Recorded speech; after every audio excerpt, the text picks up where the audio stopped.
2022년 10월 23일 밤 꺼친주 후파칸트 타운십 제62주년 KIA 기념 축하 공연을 진행 중이던 KIA 구여단 기지에 미얀마 국방부가 공습을 감행하면서 대규모 사상자들이 발생하였습니다.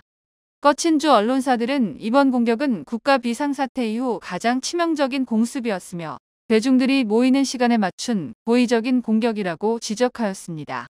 일부 네티즌들은 이번 사건에 대해 현 상황에서 그런 행사를 진행한 것도 무리가 아니었냐는 지적과 함께 반대 측 의견을 가진 네티즌들은 행사로 인해 죽은 것이 아니라 국방부 공습에 의한 것이라고 반박을 하며 공방전을 펼치기도 하였습니다.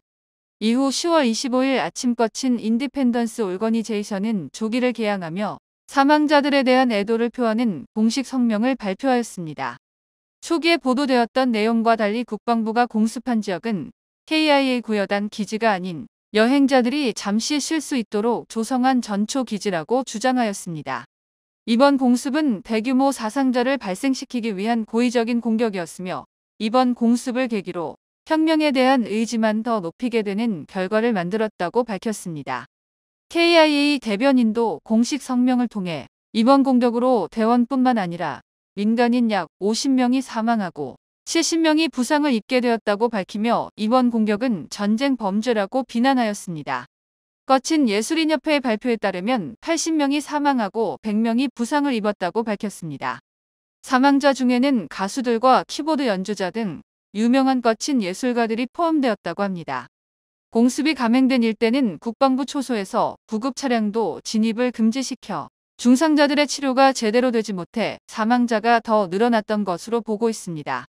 일부 환자 후송단체들은 군 검문소 앞에서 진입을 하지 못하고 하루 이상 대기를 해야 했고 의사들의 진입도 막고 있었다고 합니다. 일대 지역에서 인지도 있는 꺼친 침례교 컨벤션 소속 의료진들도 진입 협상을 하였지만 거절되었다고 합니다. 미얀마 국방일보 미야와디 신문에서는 KIA 사령관과 부사령관들이 사고로 인해 사망하였다는 단독 보도를 하면서 이번 행사 참석자 정보가 사전에 국방부에 유출되었을 가능성도 있는 것으로 보입니다. 이와 함께 일부 언론사들이 가짜 뉴스를 퍼뜨리고 있으며 KIA와 국민방위군들만이 이번 공격에 사망을 했다고 주장을 하고 있습니다. 2022년 10월 22일 미얀마 중앙은행은 지난 10월 20일, 21일 양일간 개최한 국제자금세탁방지기구 총회에서 미얀마 블랙리스트 추가 결정에 대한 성명서를 발표하였습니다. 이 행사에는 미얀마 중앙은행과 대표단이 직접 참여하였으며 미얀마는 제재 조치 이후에 실사 강화 조치가 된 것일 뿐이며 다른 블랙리스트에 추가된 국가인 북한과 이란 같은 제재 조치 단계가 아니라고 설명하였습니다. 이미 미얀마 정부는 국제자금세탁기구에서 발표한 40개의 개선사항 중 24개의 기준을 충족하고 있으며 2023년 개선 실행 계획도 마련하였다고 설명하였습니다. 현재 상황에서는 해외 송금 과정에서 송금 정보 확인 절차만 강화가 되는 것이며 2011년 6월부터 2016년 2월까지 블랙리스트에 추가되었던 사례도 있었기 때문에 큰 문제 없이 해결될 수 있을 것으로 전망하였습니다. 하지만 기준 미달이 된 6가지 항목은 자금 세탁, 테러 자금 조달, 의심 거래 등을 포함하고 있는 중요한 항목이라 어떻게 개선을 할 수 있을지는 지켜봐야 할 것입니다.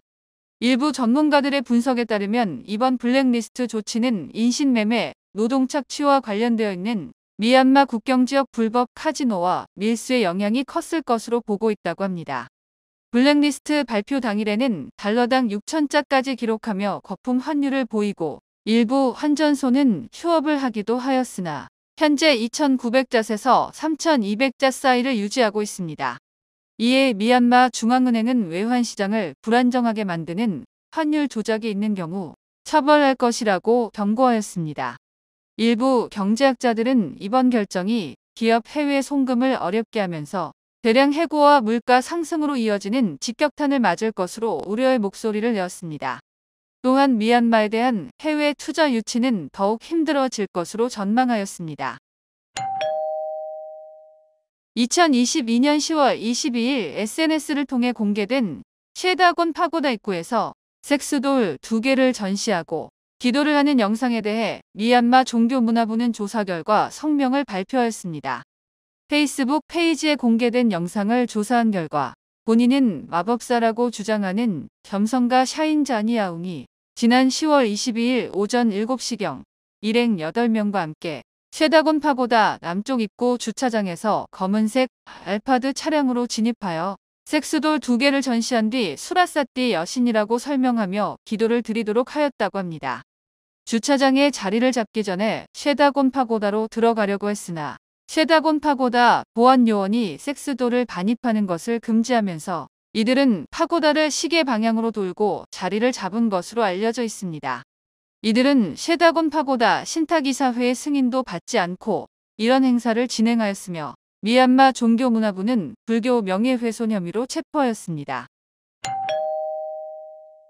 미얀마 샨주 따웅지 타운십 빈떼 제철소로 연결되는 철도 구간 사업을 착공하였습니다. 시공사는 시민따 건설을 포함하여 3개의 업체가 진행 중이며 210에이커 토지 보상금 예산으로 2억자 이상이 배정이 되었다고 합니다. 2021년 5월에만 28에이커를 압류하였다고 하며 2004년 이후부터 이 지역 압류 부지는 약 5,000에이커에 달한다고 합니다. 러시아 기업과 미얀마 경제공사가 합작하여 2023년 재개하는 것을 목표로 하고 철 20만 톤과 철광석 70만 톤을 생산할 것으로 기대하고 있습니다. 생산된 철광석은 민지안 제철소로 공급될 예정이라고 합니다. 2022년 10월 13일 미얀마 상무부는 국경무역거래 시 인코텀즈 조건을 FOB 또는 CIF가 아닌 DAP로 진행하도록 명령하였습니다. 하지만 꽃다운과 메익, 시트웨 국경무역지역에서는 FOB 또는 CIF 조건으로 국경무역 거래가 가능하다고 합니다.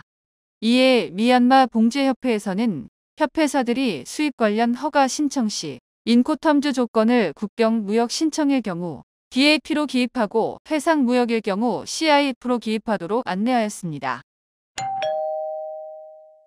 주미얀마 중국 대사관은 정식 등록된 112개 미얀마 수출업체가 중국으로 미얀마산 옥수수 1000톤 수출을 달성하였다고 밝혔습니다. 2022년 1월 31일 중국 해관청서와 미얀마 농림축산관계부는 미얀마 옥수수 중국 수출을 위한 중국 미얀마 농산물 품질 검사 절차 협약을 한 바 있습니다.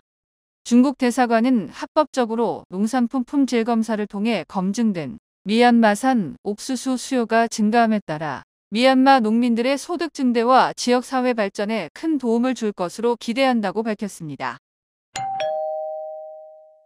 2022년 10월 27일 바고 지역 나타린 타운십 승복 봉헌식에서 강성 불교단체 마마타 수장인 위라뚜가 국가 비상사태 이후 첫 번째 설법을 하였습니다.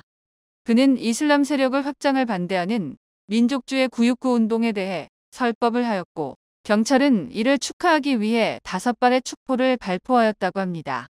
타운십 주민의 말에 의하면 지난 10월 26일 군경찰 호위 차량에 위라뚜와 민족주의자 마이클 조민트가 탑승하고 떠나는 모습을 목격하였다고 하며 다음날 봉헌식 이후 설법을 하러 다시 방문하였다고 합니다.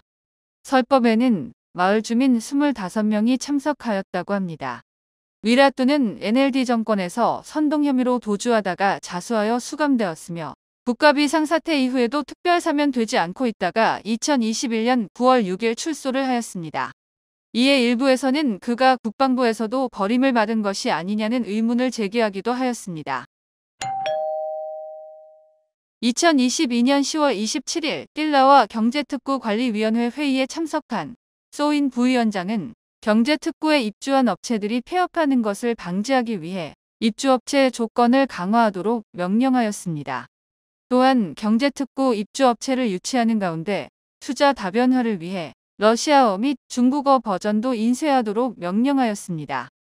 특히 띨라와 경제특구는 코로나19로 인한 경기 회복을 하는데 기여를 하고 있으며 앞으로 짜우퓨 경제특구와 다웨이 경제특구도 최대한 빨리 가동하여 수출품 생산을 촉진하고 해외 기업들의 신뢰도 회복을 할 수 있도록 촉구하였습니다.